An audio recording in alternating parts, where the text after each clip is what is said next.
Hello everyone, welcome back to our YouTube channel Learn from Legal Nerds. So today we are going to discuss trademark law in India. So what are trademarks? Trademark is a branch of intellectual rights which gives the right to owners and the organization to protect their innovations that they have created. Like जैसे कि cocoa Cola है तो उसको brand को अपने protect करना है। Like cocoa Cola का नेम कोई और कॉपी ना कर ले, इसके लिए उन्होंने ट्रेडमार्क इशू कर रखा है कि that name is registered and if somebody imitates it or uses it without the permission of Coca-Cola company, then they will get punished for that product. ठीक है, तो ये एक मार्केटिंग का तरीका होता है कि ट्रेडमार्क आपने इशू करा लिया तो आप एक registered certified owner of the product हो और ये आपको वेरिएशन करने में मदद करता है from another competitors. Okay, next. So yes, अब ये इवॉल्व कैसे हुआ trademark law? Before 1940 specific relief act और इंडियन रजिस्ट्रेशन एक्ट, ये दोनों एक्ट डील करते थे ट्रेडमार्क के डिस्प्यूट से या फिर सर्टिफिकेशन से. मतलब रजिस्टर इंडियन रजिस्ट्रेशन एक्ट में होता था और कोई डिस्प्यूट आता था तो वो स्पेसिफिक रिलीफ एक्ट में डील करते थे. पर फिर ये जो गैप था, स्पेसिफिक रिलीफ एक्ट हर डिस्प्यूट को डील करने के लिए एक ग्राउंड या बेसिस नहीं देता था या फिर कंपेंसेशन नहीं देता था या प्रोसीजर नहीं बताता था, तो इसलिए एक ज़रूरत महसूस हुई इंडियन ट्रेडमार्क लॉ की, जो कि 1940s में इनेक्ट हुआ. फिर पर इसको ट्रेडमार्क एंड मर्चेंडाइज एक्ट ने 1958 में रिप्लेस कर लिया. ठीक है, फिर इसमें सब चीज़ें आने लगी पर इसको भी एक प्रॉपर एक्ट के जैसे कंसीडर नहीं किया गया क्योंकि ये सब कुछ नहीं कवर करता था. फिर लेटर ऑन 1999 में इंडिया ने ट्रिप्स की सिग्नेटरी बनी. ट्रिप्स अग्रीमेंट जो है तो उसके कंप्लायंस में फिर 1999 में ट्रेडमार्क एक्ट आया.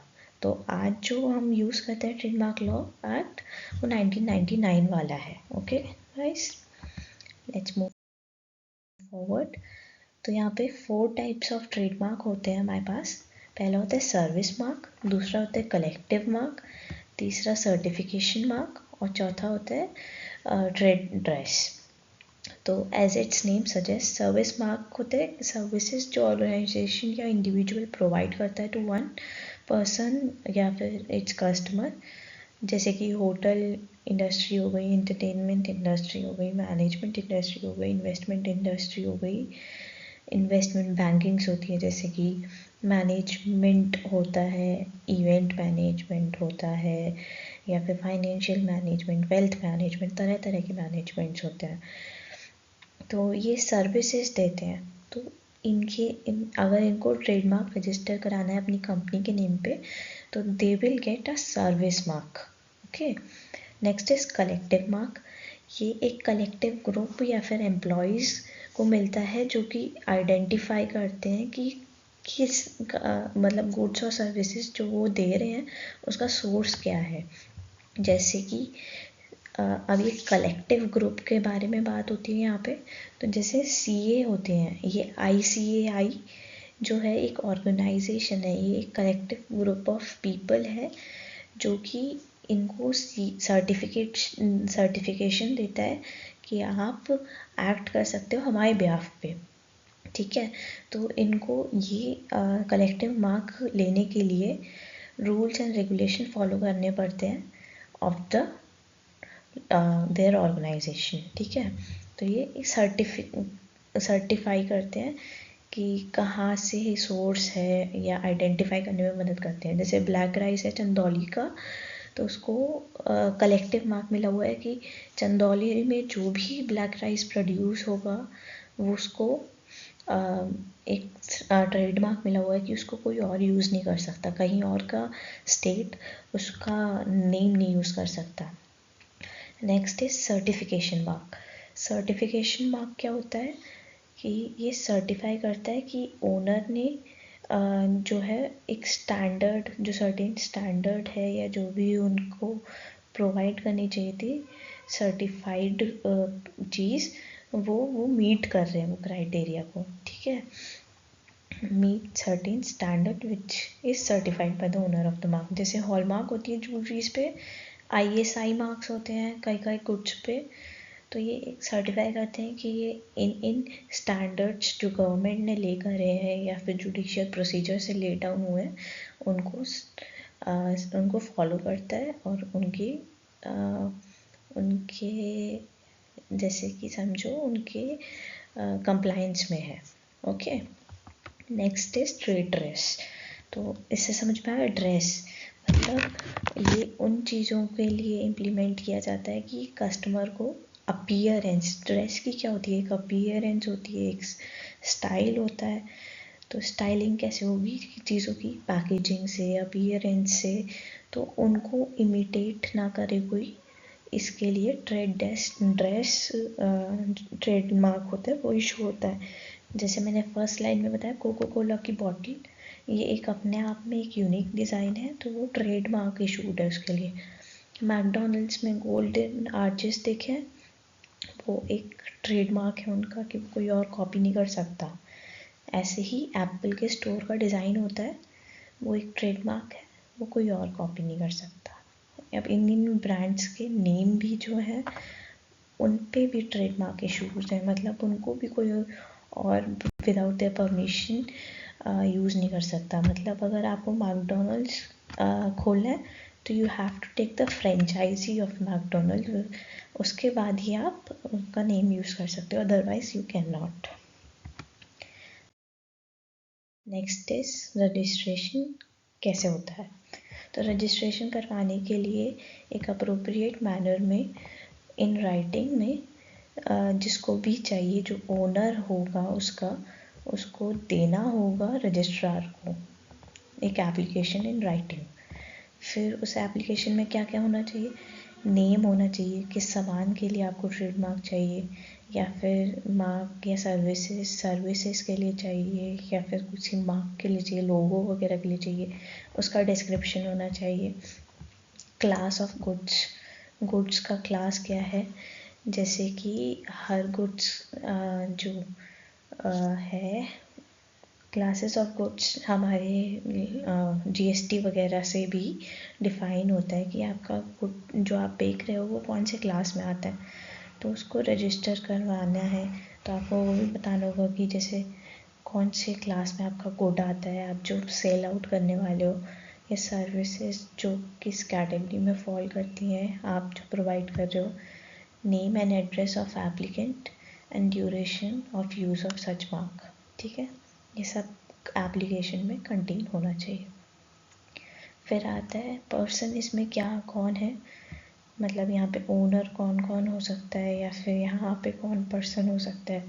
तो यहाँ पे association of firms, partnership firms, एक कोई कंपनी, ट्रस्ट, स्टेट गवर्नमेंट या सेंट्रल गवर्नमेंट, ये सब ओनर्स पर्सन हो सकते हैं जो कि रजिस्ट्रेशन इशू कर सकते हैं।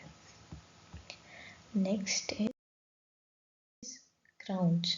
रिफ्यूज़ल के क्या क्या ग्राउंड्स हो सकते हैं, अगर वो पब्लिक के साथ फ्रॉड या कन्फ्यूजन कॉज करने के लिए इशू करवाने की कोशिश की जा रही है तो आप रिफ्यूज़ कर सकते हैं कि हम ट्रेडमार्क नहीं देंगे। नेक्स्ट इज जहाँ पे रिलीजियस सस्पेक्टेबिलिटी होती है कि वहाँ पे रिलीजन के किसी भी रिलीजन की आइडेंटिटी या फिर बिलीफ को हर्ट करने की कोशिश की जा रही है उस प्रोडक्ट से या सर्विस से, तो वहाँ पे ट्रेडमार्क इशू नहीं होगा। वो ऑब्सीन या स्कैंडलस है, या वो किसी की उसका यूज़ जो है वो प्रोहिबिट है, तब भी इशू नहीं होगा, ठीक है। फिर ये मार्क कहाँ कहाँ पे मतलब इसमें क्या क्या कंटेन होना चाहिए, जैसे कि the shape of goods which form the nature of goods, the shape of good which is needed to obtain a technical result, या shape of good which gives substantive value of goods, then it shall not be registered as a trademark। ये चीज़ें अगर consistent हैं आपके trademark में तो भी exclusively आप प्रोहिबिटेड है, रिफ्यूज़ल है, या आपको मना किया जा सकता है इशूएंस ऑफ ट्रेडमार्क के लिए. Alright guys, if you find my videos nice and good, you can hit the like button under the video, and if you have any doubt related to my videos or my lectures, you can comment under the video and I will surely reply to it. Lastly, we have the procedure and duration of renewal of the trademark. तो इसमें registration जो होता है trademark का वो 10 years के लिए होता है, और अगर रिन्यूअल भी कराना है तो वो भी 10 इयर्स के लिए ही होता है. ठीक है. रिन्यूअल का जो नोटिफिकेशन है, जैसे कि ट्रेडमार्क का आपका एक्सपायर होने वाला है तो रजिस्ट्रार को नोटिस इशू करना होगा आपको, रजिस्टर्ड प्रोप्राइटर को, कि वो एक्सपायर होने वाला है और ये उसकी डेट है एक्सपायरेशन की और इतनी रिन्यूअल फीस लगेगी. तो ये उसको सेंड करना होगा नोटिस प्रोप्राइटर को, ताकि वो before time of expiry renew करा सके. ठीक है. फिर रिन्यूअल की प्रोसेस क्या होती है, प्रोप्राइटर को एक फॉर्म सबमिट करना होता है, फॉर्म TM/R. इसमें मतलब होता है ट्रेडमार्क रजिस्टर्ड. वो फॉर्म सबमिट करना होता है जिसके साथ एक प्रेस्क्राइब फीस होती है, वो भी सबमिट करनी होती है, पे करनी होती है. और क्या क्या ड्यूरेशन है, अगर आपका ट्रेडमार्क एक्सपायर हो गया है up to 1 year before the expiration date, आप इस टाइम मतलब 1 साल पहले से भी रिन्यूअल की प्रोसेस शुरू कर सकते हैं, या 6 महीने बाद एक्सपायर होने के भी आप ट्रेडमार्क के रिन्यूअल की प्रोसेस जो है वो शुरू कर सकते हैं. आपको अगर आप एक्सपायरेशन के बाद कोई प्रोसेस शुरू करोगे तो obviously that takes more additional fees. जैसे कि आप रजिस्ट्रेशन क्लोज होने के बाद वापस से खुलते हैं किसी भी चीज़ के, तो आप वापस से रजिस्टर करना चाहते हो तो पेनल्टी फीसेस लगती हैं. आप टाइमली कहीं पे पेमेंट नहीं करते तो लेट फीस लगती है, वैसे ही यहाँ पे है. ठीक है. फिर ग्रेस पीरियड होता है कि 6 मंथ जो है पोस्ट एक्सपायरेशन, जैसे इसमें बताया सेकंड पॉइंट में. तो ऐसे ही अगर 6 मंथ के अंदर पोस्ट एक्सपायरेशन जो है आप रिन्यू करा सकते हो, जिस मतलब रजिस्ट्रार ने रजिस्टर से रिमूव नहीं किया होना चाहिए तब तक भी. फिर रिमूवल ऑफ ट्रेडमार्क, अगर ट्रेडमार्क रजिस्ट्रार ने रजिस्टर से रिमूव कर दिया और आपको उसको रिस्टोर कराना है तो आप 1 साल, आपका ट्रेडमार्क एक्सपायर हो गया उसके 1 साल के बाद तक उसकी रिन्यूअल की एप्लीकेशन डाल सकते हैं. ओके. क्या क्या कंडीशन होती है इस रेस्टोरेशन के लिए, कि वैलिड एप्लीकेशन होनी चाहिए, जो फीस है पेमेंट हो जानी चाहिए उसकी विदिन 1 ईयर आफ्टर रिमूवल. मतलब 1 साल से ऊपर अगर हो गया रिमूव करे हुए तो वो रिस्टोर नहीं होगा, फिर तो आपको फिर से पूरी रजिस्ट्रेशन की प्रोसेस शुरू करनी पड़ेगी. यहाँ पे रिन्यूअल की बात हो रही है तो इसलिए आपको 1 साल के अंदर फीस और एप्लीकेशन सबमिट कर देनी होगी. और इससे आपको क्या क्या बेनिफिट्स मिलेंगे कि आप अपने ब्रांड की आइडेंटिटी और लीगल राइट्स जो हैं उसकी इन्फ्रिंजमेंट से वो प्रोटेक्ट करा सकते हो. Okay guys, that's all for today's video. Thank you so much for watching.